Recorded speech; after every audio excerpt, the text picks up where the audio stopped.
بسم الله الرحمن الرحيم والحمد لله رب العالمين والصلاة والسلام على رسول الله وعلى آله وصحبه أجمعين وبعد. So we are now on chapter 54. Babu ar-Rahmati Miyatul Juz. So this is the chapter that mercy has 100 parts.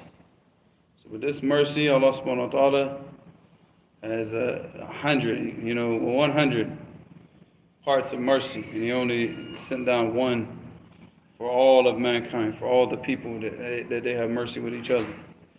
So this is this hadith. All right, so we're on hadith number 100. So we hit the 100 mark finally, the 100th hadith. We already did that in the morning, but now we finally get to say we did it in the evening now. All right, so حدثنا الحكم ابن نافع. Morning, but now we finally get to say we did it in. Shut up. حدثنا الحكم ابن نافع, and this is Abu Yaman. We talked about Abu Yaman the other day, and this is now Bukhari is narrating with his actual name, Al-Hakam ibn Nafi'.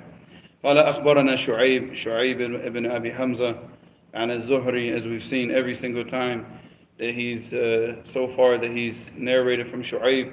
He's narrated Shu'aib and الزهري.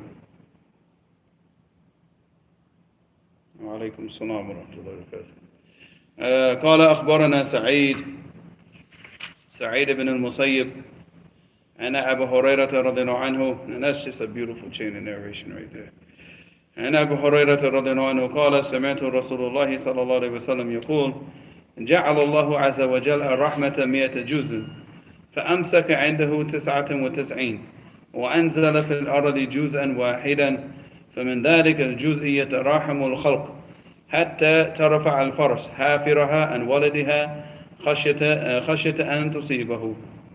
Alright, so this hadith is reported on the authority of Abi Hurairah radiallahu anhu, in which he said that I heard the Messenger of Allah sallallahu alaihi wasallam say that Allah subhanahu wa ta'ala has made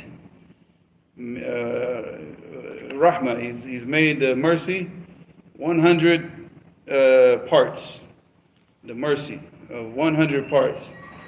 Alright, فَأَمْسَكَ عِنْدَهُ 99, and he's kept with him 99 parts of this mercy. And this we're going to see if we get the mercy of Allah subhanahu wa ta'ala on the day of judgment, then we'll see those other 99 parts. But the only part that we're going to see is that one part in this dunya, in this life. But the other 99 for the people that go into Jannah, and they're going to get all the full. They'll get all 100, inshallah. But in this earth we only get one part. وَأَنزَلَ فِي الْأَرْضِ جُزْءًا وَاحِدًا, and he sent down to the earth one part. فَمِنْ ذَلِكَ الْجُزْء, from this one part that he sent down, يَتَرَاحَمُ الْخَلْقِ, from this one part that he sent down, that the people have mercy on each other.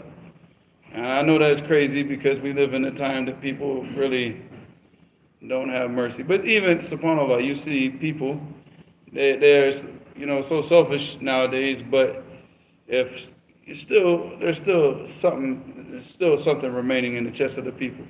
And just because the people don't have it, doesn't mean what? That mercy is not present in the dunya. What was the hadith that we read yesterday about the man, the Bedouin? Remember the Bedouin that doesn't, he said, I have all these children and I never kissed one of the children. And what did the Prophet ﷺ say to him? How can I have mercy to kiss your own children? No, he said, أَفَأَمْلِكُ أَنْ نَزَعَ اللَّهُ مِنْ قَلْبِكَ الرَّحْمَةِ. Can I help it if Allah subhanahu wa ta'ala has snatch the mercy out of your heart? So he's shown that mercy, like this person now, even that one part of that mercy that's sent all throughout the earth. Now, he might not possess it, but that doesn't mean that what? It's not there. I mean, and other people possess it, and animals possess it, and people that remain on their fitrah, the people that remain on their natural disposition still possess this mercy. Why did not go to the food truck? Class time. All right. So he said, حتى ترفع الفرس حافرها عن ولدها خشية أن تصيبه. So with this one mercy that's sent down to creation, he said, even to the point where a horse will raise its hoofs, it raises hopes because it's afraid that it might step on its I guess a little baby horse, its child. So just there's the mercy. You even see it amongst.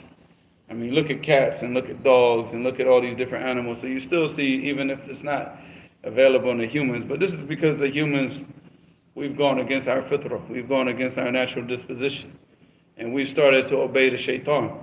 Now, if you obey the shaitan and you obey the jinn and the shayateen from the jinn and the shayateen of the ins, then what happens? What do they call the people to? They call the people to animosity. They call the people to be enemies and fighting each other and hatred for each other. That's what you see nowadays. But you still see any of the creation of Allah subhanahu wa ta'ala that's remained on that natural disposition.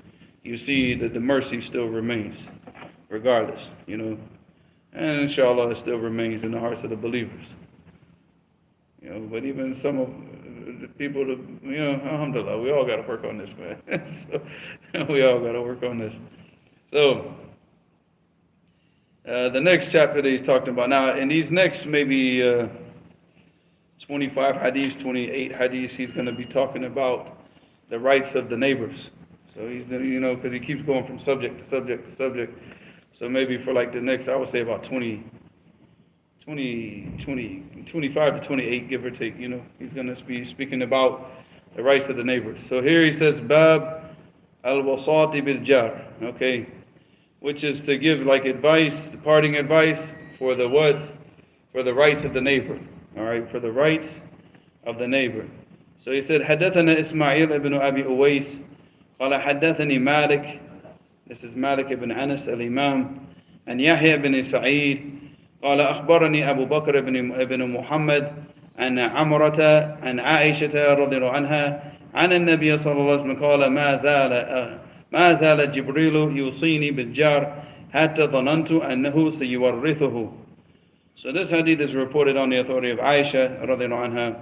And when she said that the Prophet sallallahu alaihi wasallam said that Jibril continues to advise me with the rights of the neighbor until I thought that he was going to make him from the people who inherit from me. He kept stressing the importance of the rights of the neighbor up until the point where the Prophet ﷺ thought that he was going to make him one of the inheritors. And who are the people that inherit from a person? The closest family. Yeah, the closest family. So like cousins and all these people, they're not the part of the closest families. But, you got the father, the mother, the grandfather, the grandmother, the uncle from the father's side, the brother from the father and the mother, the brother from the father. These are like the closest of your family. So he's saying that, it's getting to the point like where he's constantly reminding them about the rights of the neighbor till he thought that he was going to put them into the position of being like those individuals of the closest family to the point where they inherit from him. So that's how much these rights of the neighbors are stressed. And we live in a time where we don't even know the names of our neighbors. We don't even know what a lot of our neighbors even look like. Allahumma musta'an. You know the names of your neighbors? No. My neighbors? Do you ever see them at all? If they go to their car to leave their house, that's about it. That's it. I don't like. Yeah. Well, I mean, because on one side there's nothing. We have nothing but just land. So the neighbors next to that, I can't see them anyways. But I know. I mean, one of the neighbors because he always comes by and waves at me and steals stuff out of my trash. He's taking like all the plastic bottles, from the recycling garbage. He does that every single Friday. Every Friday. If I'm out there, he'll say, "Oh yeah," I said, "Man, go take it." Cool Mexican guy, But that's it, man. All the other neighbors, I don't even know they're alive, man. Almost time.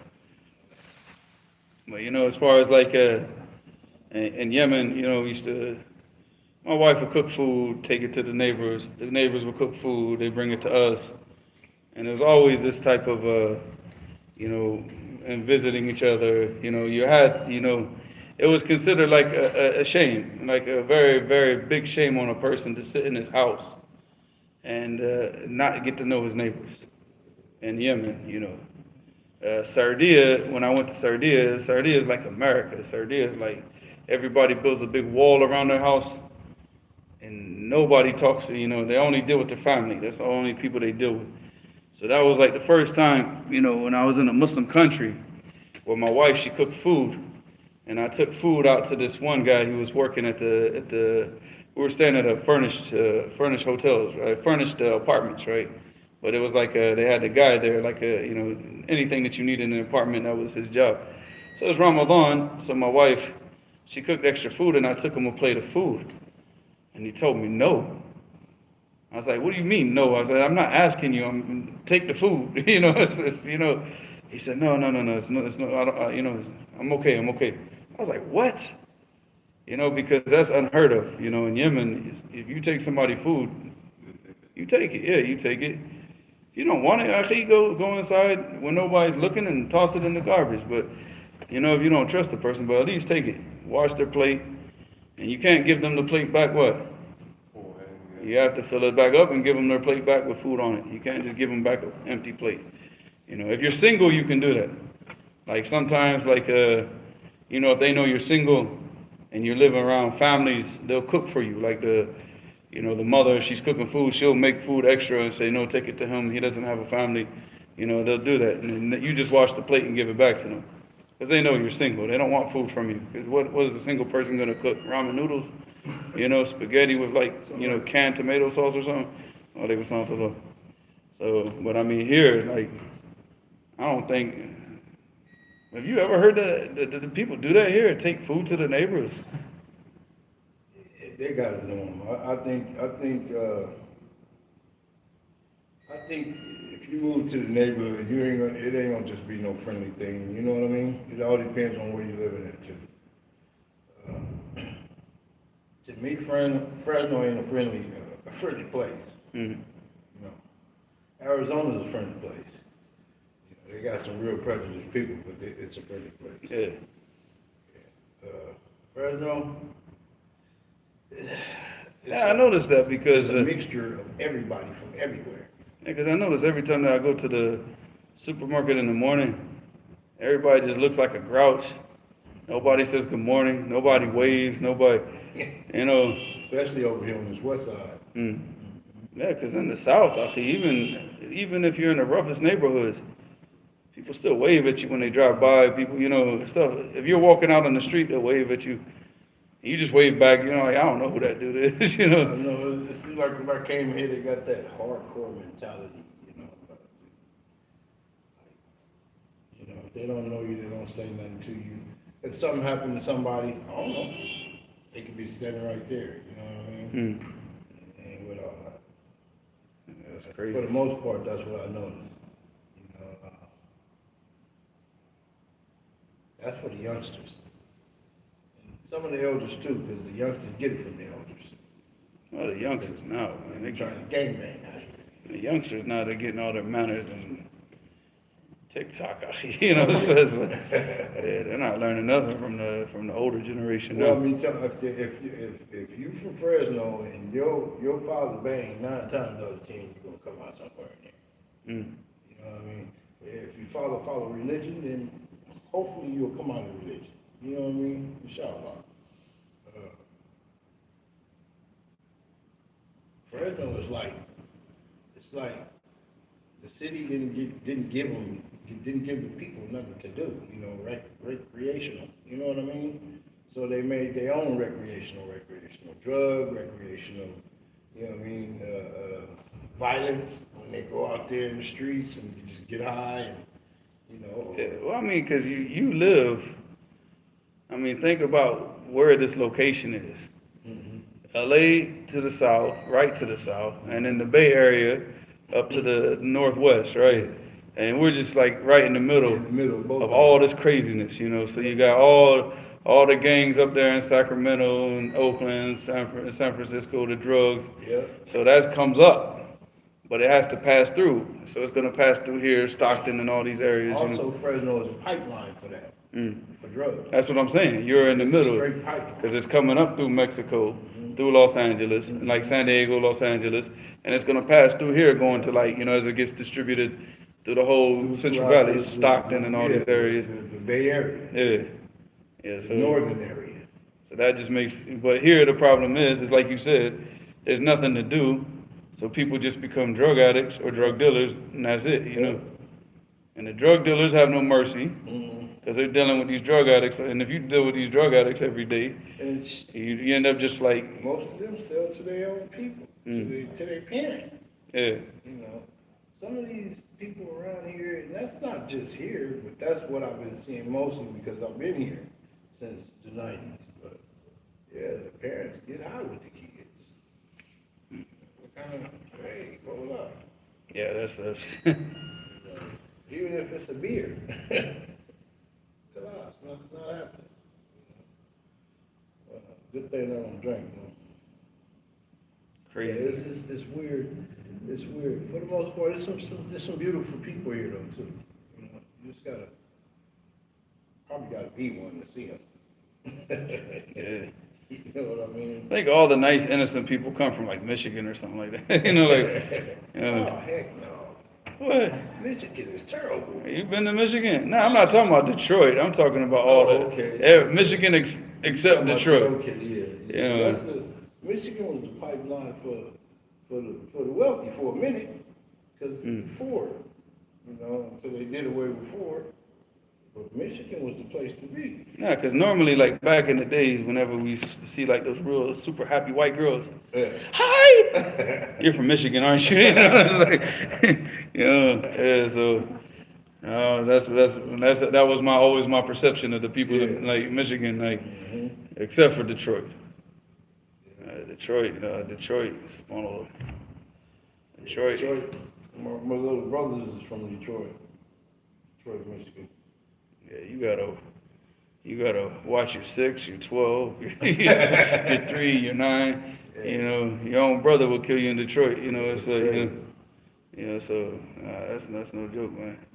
There's nobody left. I mean, I don't even know. Is there anybody left to kill in Detroit? I mean, No, wasn't Big Meat from Detroit? Big Meat. Who's that? One of the rappers. I don't know who these people are, man. Probably from Detroit. You know who that is? Big Meat.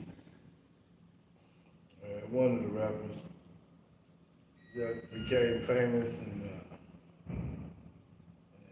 got told on. Probably doing some time right now. Yeah. All right.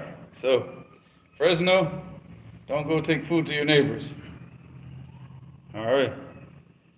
Oh, but now on the other hand, where I live, when I do the food drive, I take something to 3 of my neighbors. I guess it depends on the situation, right? But they've been standing there. We've been standing. The one guy, Cliff, he been standing there since they put the first house over there. So you know, I mess with him, the neighbor across from him, and the other ones over here. Yeah, I take them food. Yeah. I guess it depends on the situation. 'Cause, like, honestly, if I had sat out there on a Sunday, But you can't start a block watch unless you know your neighbors. huh?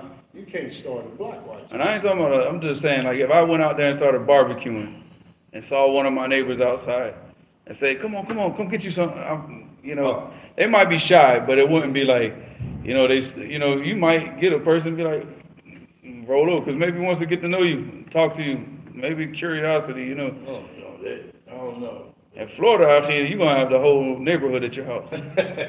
With some food? Yeah, if you come and tell everybody, hey, I'm barbecuing, y'all want to come over, come over. You have everybody. You don't even know people there. Yeah, the whole house will be full. It's different, man. It's completely different. And the South has always been different. So, because the South is has refused to change. Yeah.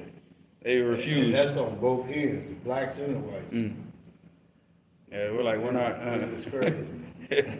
These are our customs. This is the way we grew up for generations. We ain't changing nothing. But that's also because, like you said, what caused. I don't think Fresno was like always like this. I doubt highly, but it was probably like this when all these people started moving here from all these different areas. Yeah, see, most of the South is in Fresno.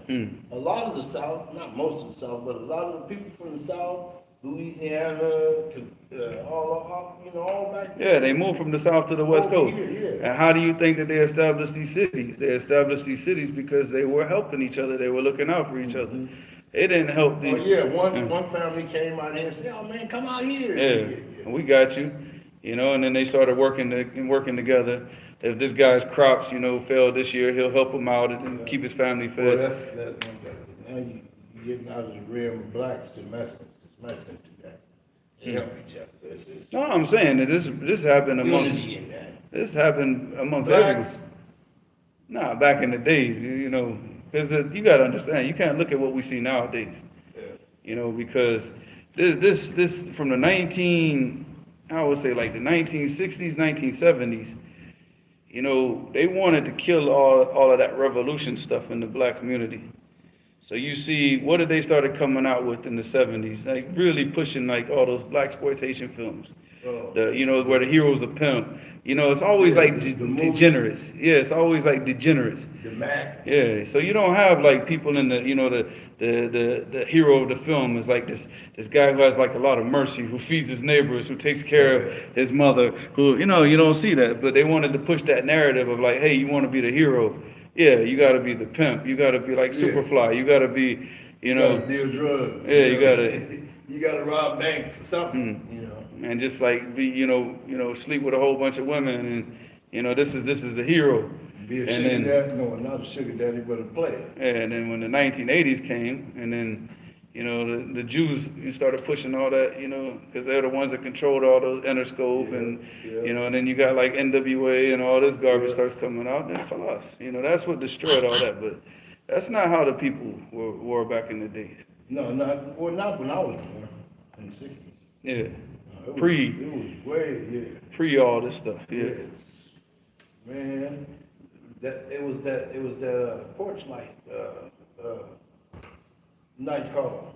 Porch light. When that porch light, when that sun go down, and that porch light come on, better be on the porch. Yeah, you ain't no, we finna go look for you. Yeah, you better be in the house. Better be on the porch, man. Yeah, if you still playing outside, it better be on that porch or in that yard. I used to hate that, but it's true. Yeah, but I you mean, we gotta were get still home. like that. We were still like that in the South up into the 90s. So we'd be out there running. We'd be running in the streets, and we could then, leave our doors open. huh? We could sleep with our doors open. We could sleep in the yard back then. Yeah, You could sleep in your front yard.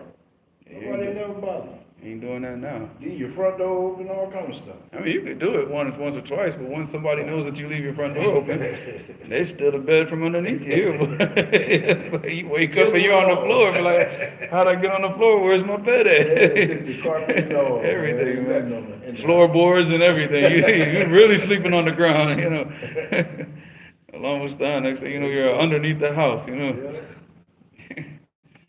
It's subhanAllah. Times have changed, man. It's a sick time, man. I think we're going to have to move to North Carolina or something, man. Almost done. But even like all this stuff, now, subhanAllah. Even these country places, even there, because that influence now, social media, that It destroyed everything. yeah, it's destroying everything. Yeah. And me with my mind, I think it's all. I don't see the reason why Obama made Obama phones for everybody to get access to a phone. The only reason that I see that those things was done was to keep track or to somehow keep track of the people. You know who on that phone line. You know where they at. You know what I'm saying? It's like, I don't know. It's weird. I think weird about all that type of stuff. You know what I'm saying? Phones wasn't even. You could barely get a phone, a cell phone. You know what I mean? Yeah. You could barely get a cell phone, and all of a sudden now he made it possible for everybody to have Back a in the phone. 90s, man. Yeah, used to have these. We had in the The 90s, army phones. no, in the 90s, late 90s, like the later 90s, 97 when those first Nokias came out. Yeah. It'd be like 5 or 6 of us and one of us has that phone. Yeah. And we would be outside and everybody's like waiting till 9 o'clock so everybody could call one person, Yeah. just to say, hey, I'm calling from, I'm on a Yeah. cell phone, Yeah, that was back in the days. All right, so our downstairs folks, even in selling food, we gave some to the people hanging at the store. You don't know your neighbors anymore like when I grew up. Of course. When I was in Florida, man, when I was in Jacksonville, I knew all my neighbors, man. All my neighbors at one time or another, I was in their house or they were in my house. All the time in Jacksonville. But like I said, that's like, cause Jacksonville's like southern. That's not like Miami. Miami's like LA, you know, it's like cosmopolitan. Everybody's stuck up and everybody thinks they're better than everybody else. But Jacksonville is just like a, Well, that's how Miami is. yeah. That's a pipeline too, man. Yeah, of course. That's the East Coast. Yeah. Like LA, San Diego is for the West Coast. Right. All that stuff comes up through Miami through the West Coast. So that was like back in the 70s. Yeah. That was like the cocaine haven, you know, back in the 70s. So, Big time. yeah, you got people dealing with that type of stuff. I mean, mercy's gone. You can forget mercy. You can forget knowing your neighbors. You can forget being kind to anybody, because all that just creates an atmosphere of just brutality and killing and just, you know, and evil, man. Like, all right, so inshallah, get my burgers. So that hadith that we just read is in Bukhari and Muslim. So the next hadith and the last hadith that we'll take from Adab al-Mufrad. حدثنا صدقة قال أخبرنا ابن عيينة and it says سفيان عن عمر عن نافع ابن جبير عن أبي شريح الخزاعي رضي الله عنه أن النبي صلى الله عليه وسلم قال من كان يؤمن بالله واليوم الآخر فليحسن إلى جاره ومن كان يؤمن بالله واليوم الآخر فليكرم ضيفه ومن كان يؤمن بالله واليوم الآخر فليقول خيرا أو ليصمت. Alright, so this hadith is reported on the authority of Abi Shuraih al-Khuzai, in which he said that the Prophet ﷺ said, whoever from amongst you believes in Allah on the last day, then let him be good to his neighbor. So this is now attached to what? Belief. That means not being good to the neighbor means what? Well, no, it shows that it's from the major sins. Because being good to the neighbor is attached to your belief as a Muslim. So that means that if you don't fulfill this action, if you go against this action and you cause harm to your neighbor or you do bad to your neighbor, then that shows that this is from the major sins. From the major sins. So he said, he said after that, وَمَنْ كَانَ يُؤْمِنُ بِاللَّهِ وَالْيَوْمِ الْآخِرِ. So whoever believes in Allah on the last day, فَلْيُكْرِمْ ضَيْفَهُ. And whoever believes in Allah on the last day, then let him honor his guest. If he has a guest in his house, let him honor him. You know, by giving that person everything that he needs as a guest. And as we know that the diyafa in Islam, when a person comes to, like if he comes to visit from outside of the city, is how many days? It's 3 days. And 3 days, that person has 3 days as a right over you. If you've brought him as a guest, then he has to take care of you for 3 days. And and that's feeding you, giving you a place to stay, giving you all the things that you need, facilitating all the ease for you. So that's honoring the guest. And this is something that the Arabs used to take very, very seriously. Even if a guest came and all they had to slaughter for that guest was their last camel, like their most important camel. They had nothing else, they would slaughter that camel. And that's all their wealth that they have. And they will slaughter that camel to make sure that the guest eats. And the guest doesn't go and leave and say, oh, I went to this person's house and they gave me nothing. Again, look at the change in society. And here's the biggest change, all three of these things, especially this last one. And he said, whoever believes in Allah on the last day, then let him speak good or remain silent. So that means that, if you're going to talk about good, you're going to advise the people with good, or you're going to, or teach the people good. Otherwise, what? Yeah, don't talk. Because he said, liyasmut. And samt, it means that you stay quiet from all speech except for that speech that is good. Yeah. So that's a very, serious issue. And we see the change in society, That all of these things are attached to what? The belief of a Muslim. But we see all three of these things, they're completely absent. In fact, we see the majority of the Muslims that get on social media nowadays, the majority, I say not all, but the majority, they don't speak any good. They stay quiet from the good and they speak what? Stupidity, 24 hours a day. They speak nothing but stupidity. They don't speak the good. I mean, the good doesn't even exist.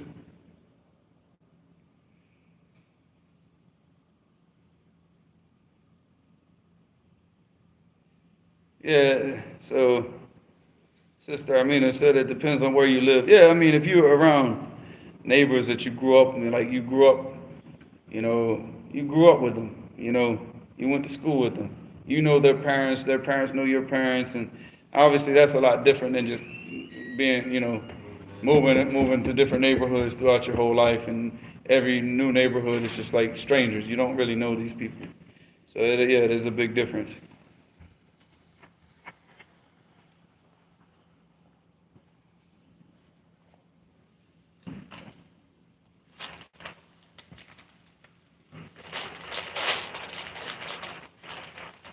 Said the phone plans that we use here in the West. What you got? Burger from Raleigh. Are you serious? 'Cause I don't know. Hamza's supposed to be bringing some food. He is? Huh? He's supposed to bring some? He said, I don't know how much he he's... ain't off work yet. Yeah, no, you got to close the restaurant down. Oh. So he said he'll bring some food with him, inshallah. I don't know how much he's going to bring, but we'll see, inshallah. All right, he said, using the West where you buy a plan for a fixed price for unlimited data calling and messaging, Sheikh, is this permissible, and does this fall into... No, al-gharar, no. Because al-gharar, it means that it's not specified.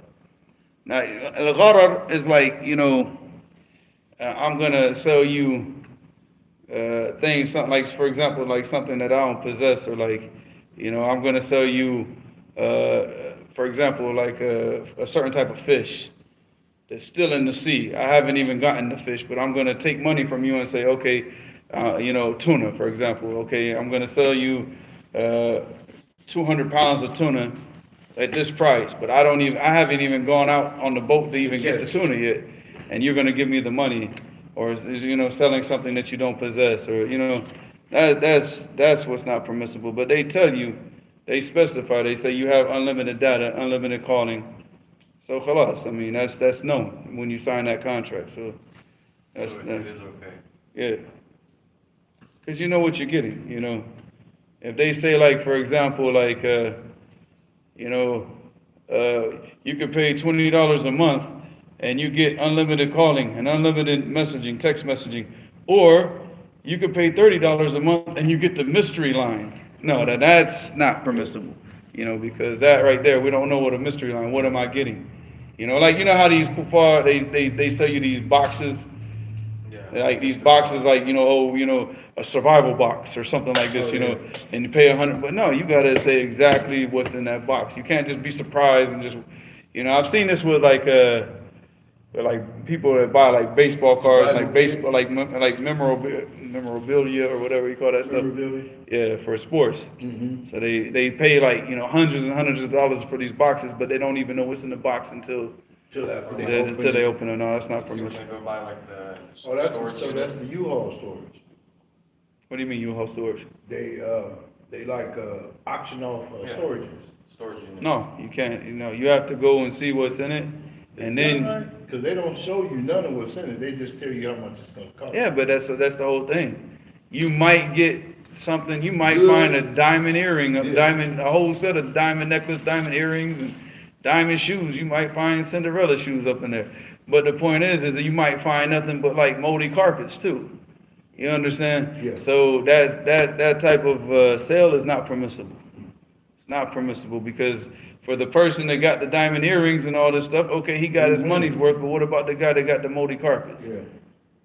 Yeah. So no, that's not permissible. No, you got to know exactly. Whenever you're in the business, you have to know exactly what you're getting.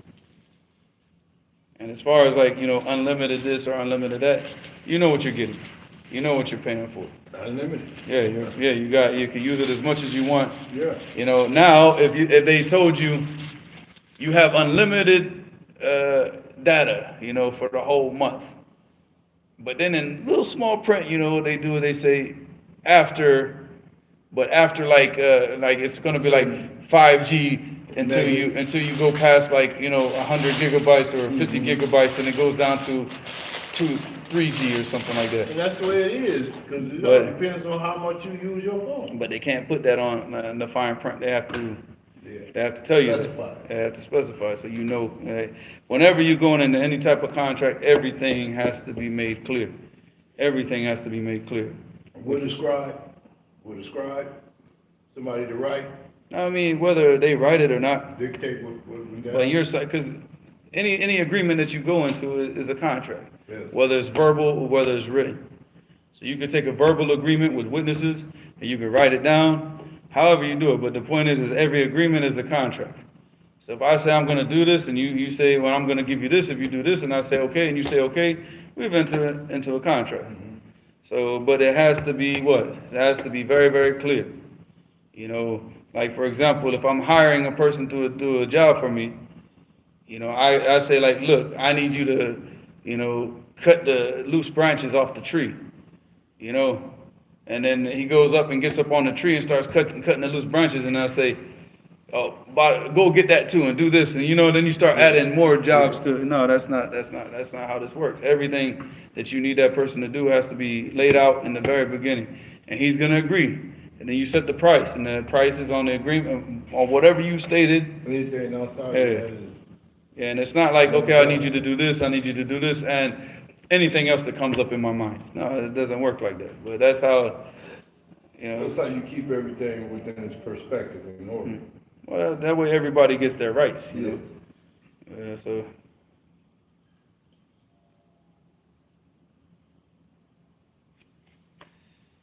If you live in an apartment or a street, who exactly qualifies to be your neighbor? We'll talk about that, inshallah.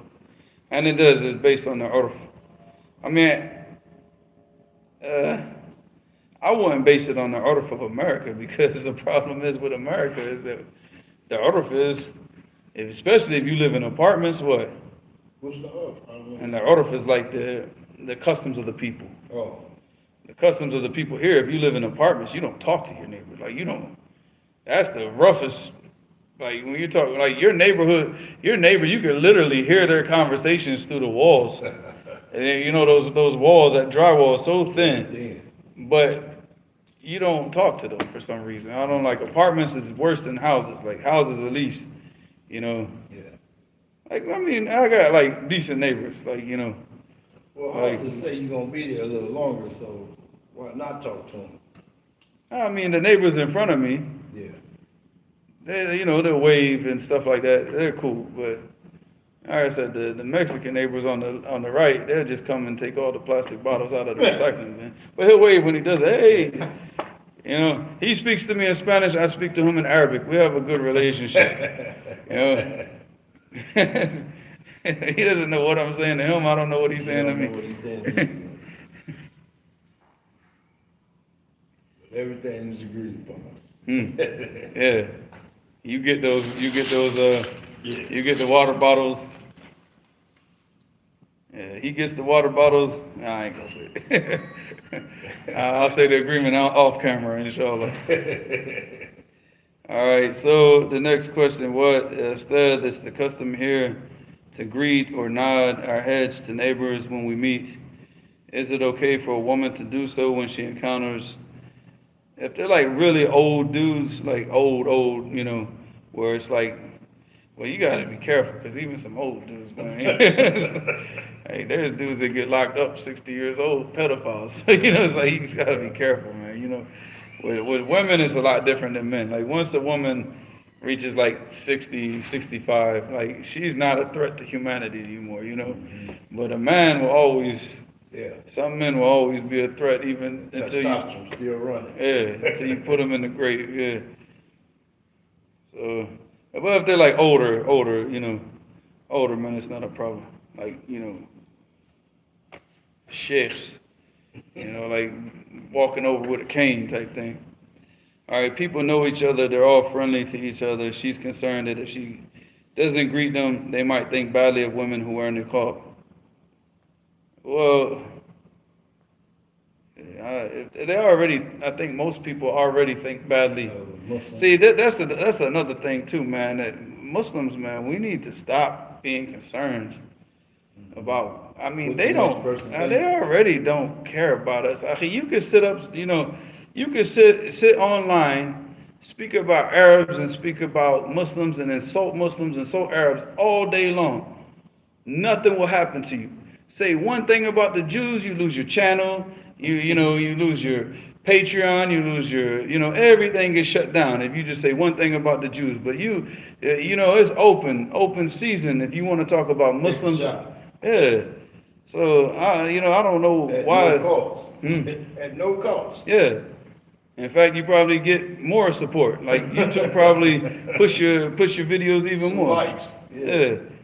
So I mean, we shouldn't be concerned about what people think about it. We just need to do what we have to do Yes, sir. to obey Allah and forget what the people think. And so who cares? Because I mean, look at the people that we're trying to please, man. SubhanAllah.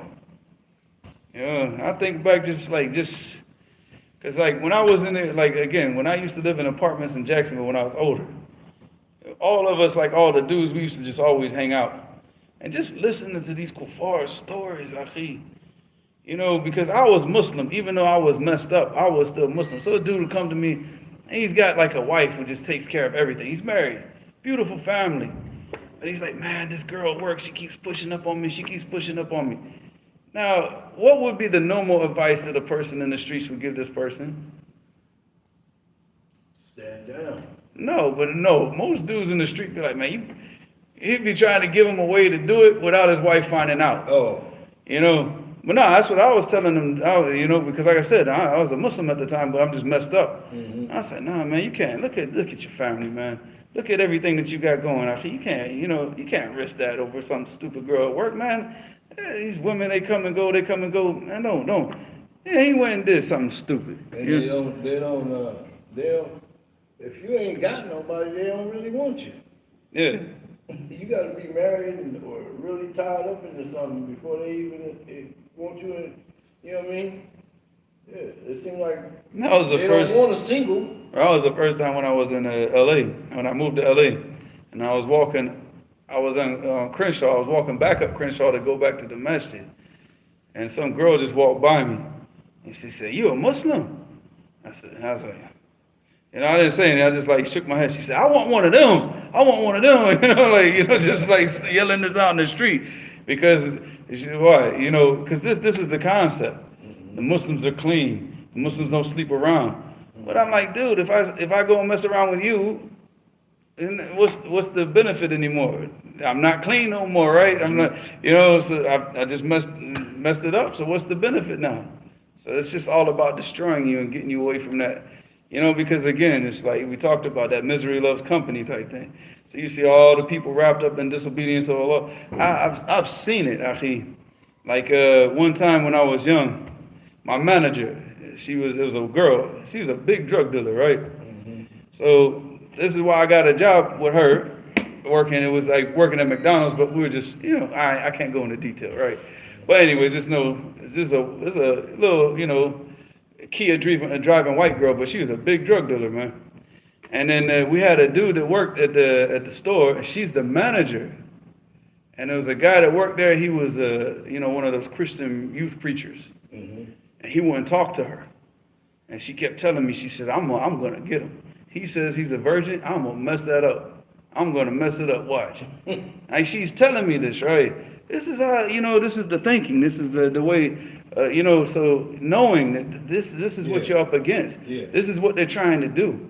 So they'll love to go and brag that I got me one of those Muslims and I got him, and they'll go around telling everybody this. He's just the same as the rest of them. He a man too. Yeah. Because there's nothing special about you once you fall into that trap. You lost that special. You lost that light's gonna go out of your face. Everything's gonna go. Lost. Yeah. Not only that, Allah frown upon you. And May, you keep sending these questions. They keep going to the bottom, and I can't read them because of that emoji thing, man. It says, "Ustad, what's the ruling on a young brother that just came home from graduating from Medina, being pleased with being called Sheikh?" Yani he doesn't. You shouldn't be.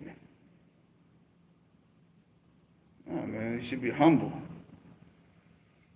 Because the thing is you're going back to people that, He just came from Medina and he's pleased with people calling him Sheikh. No, you got to humble yourself. Because, look, number one, the Sheikh used to say about Medina, and this is not just, like basically like the people who graduate from Medina, and this is no disrespect. It's not saying that they don't do anything. You know, they do a lot more than the average person. But they said whoever graduates from Medina, he is ready to start studying Islam. He has all the tools now to begin seeking knowledge. And that's the truth, because I mean, it takes you years to get those tools, to get the basic tools, you know. And we're talking about the language. We're talking about, you know, the appropriate and the correct beliefs as a Muslim, the correct aqidah. And, you know, you got usul al-fiqh, you got mustalah hadith, and you got to read different books of fiqh. It's going to take you years. And in fact, they only study 4 years in Medina. And in Medina, they're taking all these different lessons. It's not like they're just focusing on one science at a time. No, they're taking a book in Nahu, which is Arabic grammar. They're taking another book maybe in like Aqidah. They're taking another book in fiqh. You know, so they're taking all this at once. And the mind is not going to be able to take all that in at once. And they do that for 4 years, then they graduate, then they leave. You know, whereas most places like the traditional places like, you know, Yemen, like Mauritania, the places that go sit with a sheikh in the middle of a village, in the middle of the desert somewhere, and sit in the masjid with this person and study, they take one science at a time. And they focus all their attention on that one science, then they move on to the next one. Then they move on to the next one. So like 4 years for us, sitting in Damaj, they wouldn't be able to do that in Medina in 4 years. And their own people, even Sheikh Rabia, he said that. He said, like, what did he say? He was like, you know, you guys, like 1 year of your studying in Damaj is equivalent to like 3 or 4 years of studying in Medina. And so, I mean, that's what he said himself, you know. And at that time when he said that, he was the head of the university before, so he knows what they study there. And this was back in the days. This is way back. I'm talking about. He said this over 2 decades ago about Medina. So forget like what's going on now. It's because they keep changing the curriculum and making it easier and easier and easier. It's not like it used to be. So a person who studies in Medina now studies for 4 years. You know, it's not something. You know, 4 years is not enough time. 4 years is barely. I wouldn't even say it's enough time to even give you all the tools that you need to start really seeking knowledge. And I mean really seeking knowledge. You're seeking knowledge at this time, but you're not really in the mix of it because you're still getting those tools. It's not until you get those tools and then you can go into those bigger books, that's when you're really starting to get knowledge. And then, so anybody that hasn't reached that stage, and that's, you know, the majority of all of us, khalas, we just need to stay humble and stay quiet, you know, just teach the people what we know. Teach the people what we know. But no, there's way, trust me, 4 years in Medina, and you just graduated from Medina. And you got to think like, okay, did you know Arabic when you went to Medina? You know, because they got, you know, students that come from West Africa, from Mauritania, from Senegal, and these guys are like, you know, they already memorized the Quran. They've already, you know, they're already super proficient in the Arabic language. But they'll go and they'll fail the test. They'll fail the Arabic test just so they can stay in Medina for longer. But these guys are like a sheikh in the Arabic language. You know, but they'll fail the test on purpose. You know, the entry exam, they'll fail it. They'll do really bad on it, so they have to go through the Arabic program on purpose. So they get 2 extra years in Medina. But these guys already know Arabic. So while he's doing those 2 extra years in the language program, he's already memorized the Quran. He's already very strong in the Arabic language. He's going and sitting with the ulama, studying other things. Then when he goes into the regular kuliya, to the actual faculty, whatever it is, he already knows that stuff. That stuff is easy. That's just like a revision for him. But most of the people that go there from America, from the West, that's like all new to them. Everything's new. So it's not the same. I mean, you know, 4 years in that type of scenario is not going to give you what you need.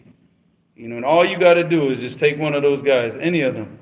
You know, just the average. I'm not talking about the super student who sat with the ulama, who did a lot of memorization, who did a lot of reading. Take just the average student that graduated from Medina. Sit down with them and read the Sharh of Tahawiyah with them. Read Al-Mughni with them. Read different books with them. And sit down with them and see, and you'll see what they know and what they can do.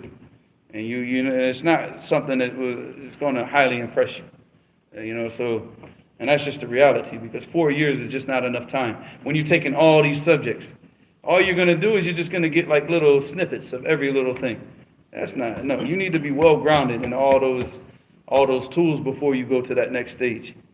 And they're not. So that's just the reality. Allahumma musta'an.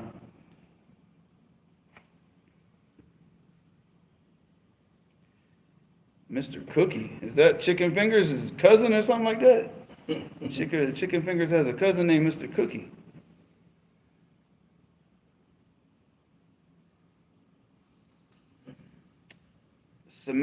First off, Semitic, the Arabs are Semitic. In fact, the Arabs right now are the only known Semitic people on the face of the earth that can prove their lineage. You know, as far as talking about people whose lineage goes back to Ukraine, you know, fahimahu man fahimahu, jahilahu man jahilahu. The one that understands, understands. The one that doesn't, doesn't. You know, the ones that are ignorant, you know. So the people that come from you, that their origins go back to Khazaria, they're not Semitic anyways. This is just a joke that that they use on people to control. Because if it was really about anti-Semitic, then every time that you spoke about Arabs, what? You should get your channel blocked, right? Because the Arabs are Semitic, right? Arabic is a Semitic language. It goes to show you how they pick and choose. But then you get these dudes that their origins are from Europe, but now they say, oh, you speak bad about them, then you're anti-Semitic.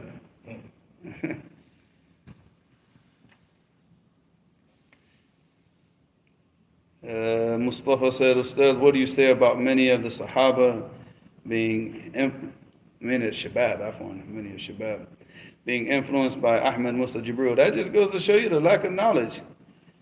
You know, if people are influenced by Ahmad Musa Jibril and a lot of these Khawarij, you know, I think that's who that guy is, right? Is that the dude that Hamza keeps talking about all the time? Talking bad in a bad way, not in a good way. so people don't, you know, I think because he keeps saying that he's the Khariji to all this shit. But I don't know, because I don't know these people. I just know the names. I keep hearing the names pop up. I think that's the guy, I think, that looks like he irons his beard. Is that him? You know, just tell me in the comments if that's him, the guy with he dyes his beard black and he looks like he irons it or something like that. Wa alaikum salam. What we ask him now? Who is that? Ahmed Musa Jibril, is that the guy that looks like he irons his beard? That's him, right? The Khariji guy. Yeah. Yeah, that's just because of lack of knowledge. Oh yeah, he said yes, that's him. But you got the burgers. This is the burgers. You want me to eat on live? No. Here's the burgers and give you the big bucket of fries. You get him some burgers too or no? I don't know that. Oh no, he just ate a burger right now. So I got you whenever. You know, you got one. You got him one, right? What? Oh, well, we got so busy. We closed very late. I But forgot. you go out after the show is finished, and you go. If I knew Uncle Robert was coming, I would have brought him one. I just ate. No, he just. Nah, if he didn't have one, I would have. That, man. Stop it. If you're hungry, if he didn't eat, Where's mine at? if he didn't eat, I was gonna give him mine anyway, inshallah. But all right. So what do you say about many of the Shabab being influenced by Ahmed Musa Jibril? It's sad. But I mean, then again, look, this is going on. You know, look who these guys target, right? Shabab. They target not just any Shabab. They're not going out and targeting Shabab that are running around, you know, with Kitab Tawheed in his pocket, with a miswak and memorizing the Quran and, you know, like real students of knowledge Shabab. They're not targeting these dudes because they can't, because these guys will put up a fight. It's just like, you know, when you're trying to rob somebody, what do? You look for the weakest possible target that you can hit, where you can get the money and go without getting yourself into trouble, without having, your gun being turned on you or your knife being brought back on your head. So it's the same with these guys. They're robbing you of your aqidah, your deen. So they're looking for what? They're just like that guy sitting out, parked outside the ATM, looking for that weak target. And that's what they're doing. So their ATM is the masajid or YouTube. And they're parked out looking for who? These weak targets, these shabab that are involved in playing football, listening to music, with these mushroom haircuts, Nasheeds, don't forget Nasheeds. Well, no, because they introduced that. These guys are listening to the music, but they replaced the music not with Quran. They replaced it with these anashid that are gonna fill their heads up of all this and getting them all emotional. Because it's easy to control people once you've gotten them what? Emotional, right? When you get people emotional, because look at it. Look, I mean, go back and go all the way back to all the speakers back, because you're the 60s, man, right?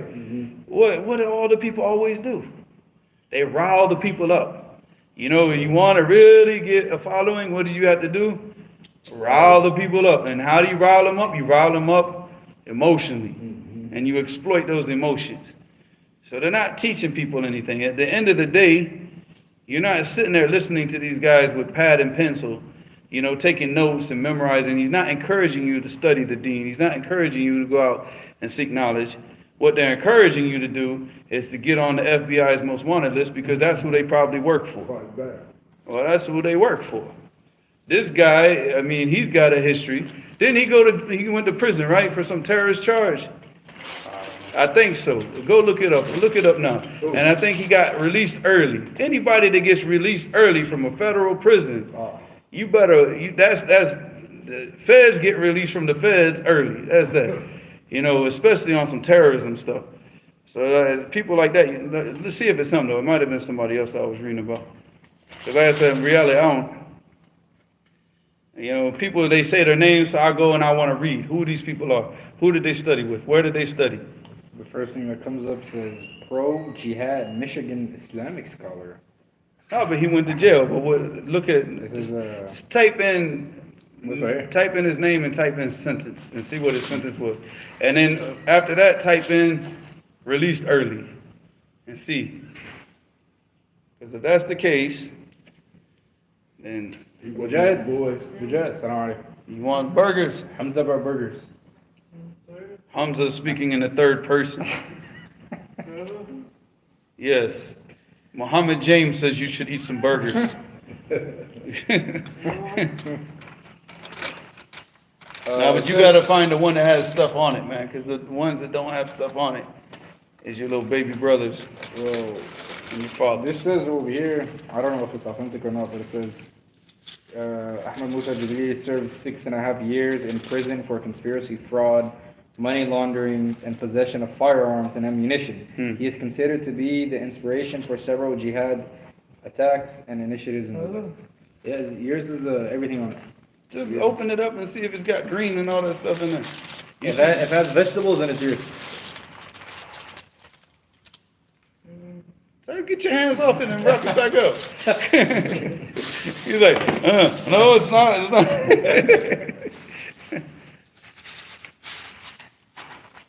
But it's, just type, because it might have been that other guy. I think it might have been that dude that was in Afghanistan that got released early. Which one? I can't remember that dude's name. But all right. Can you explain, a lot of Shabab, they've been influenced by this Khariji, Sulaiman al-Alwan. You could please shed some light. They're all the same. They're all like one chain of narration, these dudes. Look, man, the majority, I'm going to tell you this. You get a guy who gets out on the internet, running his mouth the way that they run their mouths, talking the talk that they talk, and going home every single night and eating dinner with their family with no fear. That's a setup, Akhi. That's a setup. That's a setup. And you can go ahead and follow some feds if you want to. But nah, man, that's a setup. You know, focus on knowledge. Focus on doing the things that are going to get you close to Allah subhanahu wa ta'ala. People don't even know the most basic wajibat of the deen, Akhi. What are you going to do? You're going to follow these people that just call you straight to the gates of the hellfire. Yeah. They're not just calling you to the gates of the hellfire, Akhi. They're calling you to a federal penitentiary. This dude's a setup, Akhi. These dudes are a setup. I would have never trusted a dude like that in the streets. Never. A dude that irons his beard, Akhi. How am I going to trust a dude like that in the streets? Dyes his beard black, and he knows that the Prophet ﷺ said that don't be like the Jews and dye your beard black, but he dyes his beard black. How are you going to dye your beard black, Akhi? And you know that the Prophet prohibited this, and you're supposed to be a jihadi? Yeah, Akhi, learn your deen first. Learn the most basics of your deen. You know, it's right there in Sunan Abi Dawud. He's got a whole chapter on, about dyeing the beard black. Akhi, what, you don't know that? You studied in Medina. Didn't he study in Medina, right? I don't know. Yeah, Akhi, come on, man. These people are a setup, You're Akhi. supposed to use henna, right? Huh? Henna? Yeah, anything but black, yeah. There was a family member, I know someone like you would always talk about Saudi this, Saudi that. So I was like, I asked him basic ahkam al-wudu. Wallah, he didn't know. Yeah, because that's their deen. Their deen is to sit around and just talk about Sardiaki. Our deen is to talk about Tawheed, is to read the Sunnah. That's what we do. We sit around, you see, everywhere we go, Sunnah Nabi Dawud. We sit back and we read Hadith and we want to know how the Prophet ﷺ lived his life. What did he tell us we had to do? What did he tell us we didn't have? This is what we do. This is how a real student of knowledge, a real Muslim, is supposed to live his life. Abdul Malik texted me, the big one. He said, man, because I sent him the link. He said, man, you can't bring avocado burgers to class when I'm gone. And he said, laughing emoji. No avocado burgers, Akhi. There's double bacon burgers. Actually, it's all double. Those are double bacon burgers. double bacon burgers. Halal. Ilahuna, subhanakallah. Is it time for salah yet? Actually, it is. All right, we'll take a few more questions. That means we're probably not going to do Bulugh al-Maram tonight then. Let me see. That's why I was late. Because these questions... I told him earlier today, that I didn't want bacon on these burgers. And I bit into a burger as I was driving off. And I was like, wow. Oh, with the kuffar. With Raleigh. Oh, they put bacon on it? Nah, I thought it was bacon because it was crunchy. But it was a bread. Onion ring. Onion ring. And he said, "You want them on there again?" No, I don't want none of that. I don't want none of that. I just You want scared a me, burger man. and some cheese. I don't even want the mayonnaise and the pickles and all that. Don't go to Rallies. Go to Al-Basal Yeah, Al-Ahmar. I don't want none of that. man. As I said, Al-Basal Al-Ahmar. And I was hot because I ate one, a whole burger. Yeah, but it's an onion ring though. Crunching. And I pulled it out, I said, and I threw the burger out the window, and I said, man, I ain't finna, I'm gonna go back on the way to the mosque and take these burgers back to the Jew, and I'm gonna be mad, because this is the second time they done gave me burgers with bacon. Yeah, to run the face. But then he opened it up, he said, oh, that ain't bacon, that's the onion ring. Oh, my bad. Give me that burger back. This is like one of your questions, right, for you. Somebody who is in a situation where he is studying at mixed university in the West, if he gets an opportunity to go to a Muslim country, although he isn't sure how he would settle there, should he go? It depends on what you're trying to do. If you're going to seek knowledge, or you just going to live in a Muslim country. If you're going to live in a Muslim country, I would tell you if you could try to see, like that's what you do. You do your university online, right? Online. And he doesn't have to mix with all these females. So just try to do it online, because that degree that you have in the West will help you get a good job in a Muslim country. Can I add something to that? And if you are going to choose a major, I would, and you have to go to school, I would suggest civil engineering, because majority, if not only, dudes take that class. So not only the teacher will be a male, so will the students. Man, not everybody's going to be smart enough to qualify for that. I'm just saying, it's short amount of time and big money. Because if you really want like a degree that will get you a job in any Muslim country, you do a degree in education. But the problem is if you do that in person, it's all women. But it's mostly going to be old fat women. You know, but still, I don't care, man. If like, you know. Abdul texted me, he said, oh yeah, ... Hamza, we fighting, with a very mean emoji, and then that emoji. Well, he's coming down from Oakland Friday, so double bacon with the licking face. You better have him like a burger ready after the football on Friday, inshallah. Take him right to the restaurant, inshallah. Someone mentioned Abu Ishaq al-Huwaini, he's a takfiri. Yeah, he's made some. He's like someone. He's made some statements like, Abu? Nah. This is a guy in Egypt. Oh.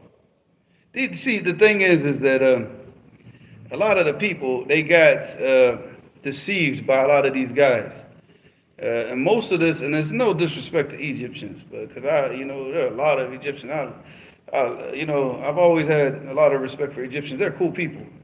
But you got some hustlers. Like Egypt is a religious hustle place, right? So when Sheikh al-Albani, rahimahullah, was alive, a lot of these Egyptian guys, they would go to Sheikh al-Albani, they'd ask him questions, Everybody goes to Sheikh Al-Albani to ask him questions, right? That does not make you a student of Sheikh Al-Albani. Just like if you came up in the masjid and you had like 10 questions and you asked me, like say somebody came from San Diego or somebody came from San Jose or somebody came from Oakland or whatever. And they said, hey, we got some questions. And they asked 10 questions and left. And then I die. And he's running around saying, oh yeah, you know, he was my sheikh and he was my sheikh. And this is what they do.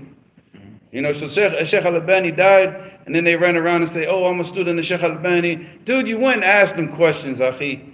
You understand? It's like, you know, so every single taxi driver that asks Sheikh Mubaz a question, does that mean that he's a student of Sheikh Mubaz? So these dudes, they don't have a background of sitting with ulama. A lot of these guys, if you go and really question, like, who did you sit with for a long period of time? No, he went around and asked this sheikh question and this sheikh questions.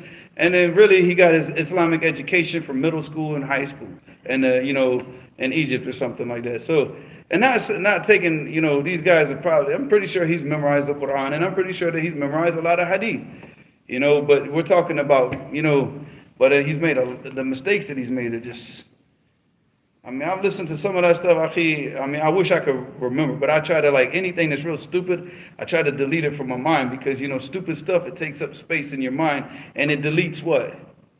The good stuff. And I like to keep the good stuff and get rid of the stupid stuff. So, but I mean, all you have to do is just type in, you can go to YouTube and they have a compilation of his greatest hits of things that he said involving takfir. So it's yeah, I mean, it's major. Like, he's made some major statements. Probably makes this guy, what's his name, Mr. Iron, what's the dude, what's his name, Musa what? Ahmed Musa Judi. Ahmed Musa, makes him look like a smurf, akhi. Seriously, like not even dangerous, you know.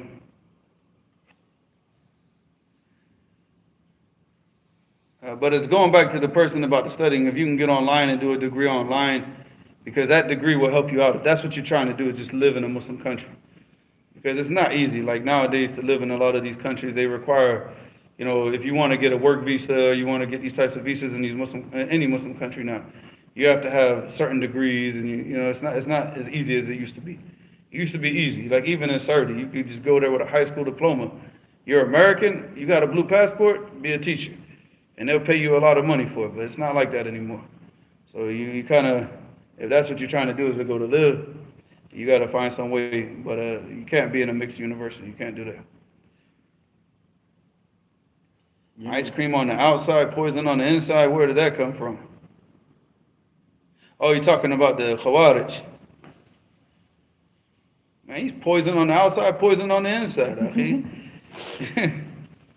Someone wants to go to Medina University. Well, what do you advise them to do before they go? Yeah, just memorize the Quran and focus on studying the Arabic language. You know, that's it. That's why I advise everybody to do wherever you're going. Focus on learning Arabic and memorize as much Quran as you can. And also tell them get their things translated now, because in Medina... No, they're talking about like study-wise, not paperwork-wise. No, in Medina University. No, just... No, that's not what they're asking. Oh, okay. They're asking like study-wise. I like with Abdul Salam Shuwair. With Sheikh Abdul Salam Shuwair and the rest, or... What's that? Like to go study. No, they're asking like what should they do to prepare for the school, not the paperwork. Yeah, I don't know anything about the paperwork. We don't have to know the paperwork for it. Oh, I did. I just got rejected 3 times. You're a loser, man. No, actually, no, winner, because inshallah I'll go to Yemen and the curriculum over there is better.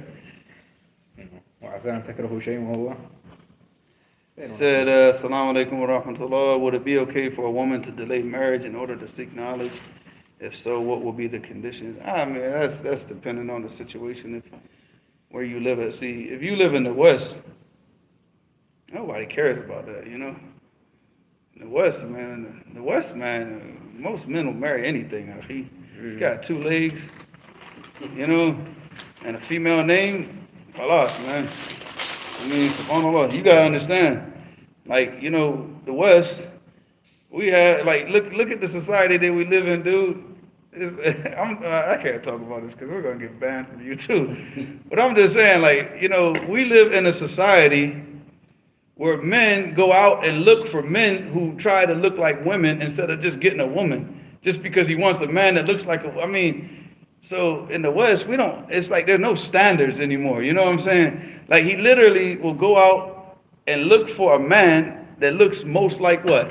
Woman. A woman. It's like, you know, it's like, what are you doing, dude? Just go get a woman. You know, it's That's like, nothing, they be having the best woman at the house. hmm. They be having the best woman at the house. Oh, that's what you see with a lot of these athletes. You know, they got all these millions of dollars, the most beautiful wife, and that's what he goes out to go get. Yes, and you hear about this all the time. So the standards don't even exist here. But if you live in a Muslim country, like you should get married, you know, as early as you can, because you know, as you get older and older and older, you know, I mean, obviously the standard, you know, because they want the girl a certain age, and then now you know, you become like a sheikha, and the people are gonna really be intimidated by her. You know, it's like no, I don't want that. No, you know, so it just depends on where you live. But then again, you got to keep in mind that, you know, yeah, the standards, like we'll take married women, we'll take women with 3 kids, we'll take women that, you know, are like 36 years old, and because America, we're just whatever. But then again, we have low standards because a lot of people in this country, they don't offer that much either. So you also got to, you know, balance that out. You got to look at the situation, at what you're getting back by waiting, you know. So if you're a student of knowledge, and, you know, a woman who loves knowledge, then, you know, you got to like find somebody, you know, that's what you got to be out there looking for. So go to a place of knowledge and try to find somebody that's like, you know, that you see seeking knowledge, and get that.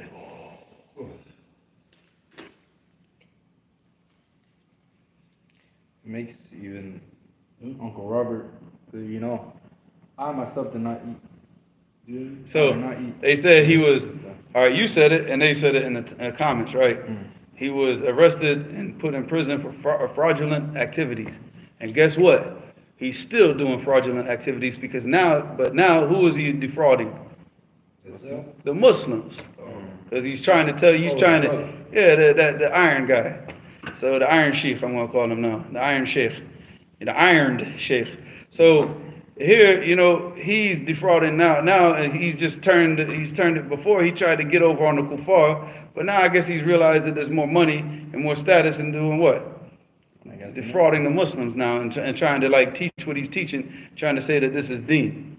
Yeah, man, look, man, I told y'all before, don't take your deen from used car salesmen. That's it. He's a used car salesman. That's what he is. Ustad, do you know Sheikh Abu Dajjana from New York? I've heard a lot about him. I've never met him. I've never heard anything but good about him, but I would like to meet him. I don't know, but I haven't got the chance to meet him. Inshallah, if I'm ever in New York, which will probably be never, if I have a choice. Nothing, no disrespect to all the New Yorkers out there, but I just don't like your city too much. You know, I'm from the South. I like trees. I like, you know, I like natural scenery. I don't like buildings and sidewalks. Huh? Alligators. Yeah, well, alligators are cool, man. They're better than, you know, a lot of the people that live in New York. So I'd rather deal with an alligator. Oh, then that's just not here. Nah. All right, said, do you know? Oh, that's the Abu Dajjana thing. What is the reason that Sheikh Mubal said Sheikh Al-Albani raised some hadith up to be a level of Hasan? I've already done this, and I've already spoken about this in so many different lessons, so I've already spoken about this a lot. You see what Fatima said? Which I want one? a burger. She wants what? I want a burger. No burgers for you. She's over there with the barbecue right now. Yeah. Hey, what are you talking about? Go get you some ribs or something. You didn't hear what she told me last night? Huh? Just so you know, Fatima, she's an older auntie. Just before anyone comes at me, She's about to curse you out right now. yeah, but she's someone in the community. She was like saying, "Come down, come get some ribs. Give us ribs." Talking about, give us a burger. Who was granted an Indonesian citizenship? That guy? Who? Jibril? I don't know. Y'all need to kick him out of Indonesia. Oh, shit, not. Indonesian people are good people. They don't need people like him there. He's a fraudster. Now that's gonna corrupt your society if that's what you're talking about. You're talking about him. Y'all need to kick him out of Indonesia. Y'all should not let him there. Well, like the people in Indonesia are too good, man, to have that little froster running around trying to teach the people like a long time.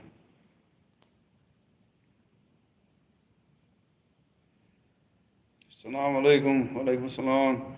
How to quit watching haram content on the internet if one is heavily addicted to it? Stop and find something else to do. Find something more beneficial. See, that's the thing, man. Most of the people that not, you have to focus on development, not just development of yourself as a Muslim, but just development of yourself as a person. It's like you live amongst people, and you're not concerned about that. You're concerned with wasting your time with things that aren't going to help you develop. And start utilizing your time with things that bring you benefit, and then you stop. You start to see that you have less and less interest with the things that don't bring you benefit. So because you've given up. Like anybody that just like sits around watching stuff on the internet, that's a person that's given up on life.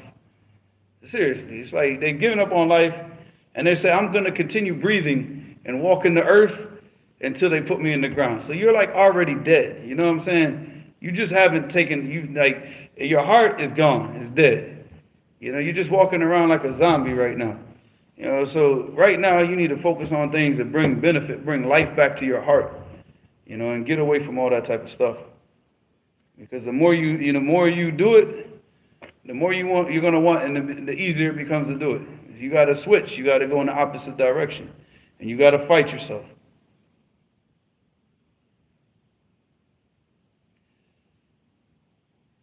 He said, no, they don't let him leave America. That's a good thing and a bad thing. We don't want him in America either. But honestly, because America's so big, and he doesn't have any influence in America. He doesn't at all. Like, I don't know anybody. I mean, I think his influence is with a bunch of like teenagers on YouTube. Yeah. Again, you always look at the audience of the people.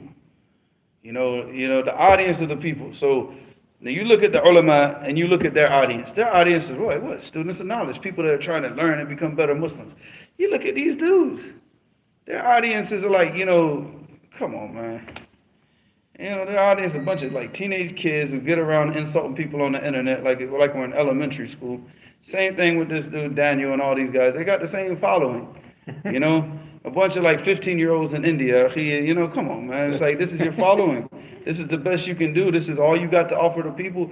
But that's what I'm saying. You're not going to see like grown people with knowledge listening to people like him or encouraging people to listen to, So, I mean, he himself that doesn't have any